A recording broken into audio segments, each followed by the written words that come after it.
Reporting there. Let's focus on some aspects of this that's being felt a little closer to home and get some analysis from Olivier Goethe. He's a security and counter-terrorism consultant based in London, and he joins us by Skype. Thank you very much for your time. Now, it's being reported that British intelligence is really being stretched, perhaps overwhelmed by the number of Islamic suspects they're currently tracking. We've been speaking about returning jihadists as a threat, but clearly homegrown threats are also now a big concern at this juncture.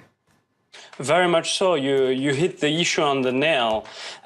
We have all been talking about returning jihadists, but the homegrown ones are the most difficult to track. And if you've seen in the past few weeks, jihadists from the Islamic State, both French and British, have called their fellow Muslims back in the homeland to grab any civilians and kill them.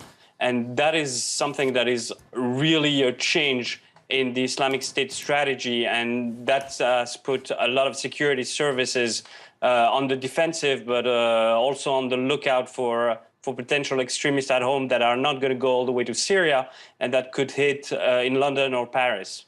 And outline for us exactly the strain that these kind of organisations, the intelligence services, are under. If it's the situation in Britain now, is this also the situation in France and elsewhere, do you think? Look, just one statistic. To be able to track one individual, the security services need close to 30 people. So if you see the amount of people that have gone to Syria, if you say 1,000, it means that you need 30,000 policemen to track down those people when they're on their way back. So overstretched is actually an understatement. We've been very lucky to be able to foil a lot of plots.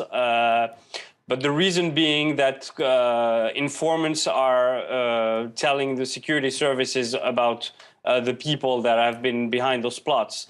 And that's the only reason we were able to catch those before it happened. In respect of the danger of returning jihadis that has been very well flagged, surely though the traffic is still the other way as these battles continue in northeast Syria and across Iraq, that people are still, jihadis are still being drawn to that as opposed to the threat of returning jihadis back into societies like France or Britain.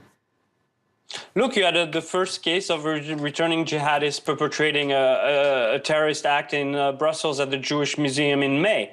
The first, I would say the first generation, the first wave of jihadists that went in about 3 years ago, some of them are returning. But as far as numbers, you're right. We saw an increase after the chemical attack last year in Syria in August. That's where the bulk of the people started really getting mobilized and started going into Syria. Olivier Goethe, thank you very much for giving your analysis there from London. Thank you for joining us. My pleasure.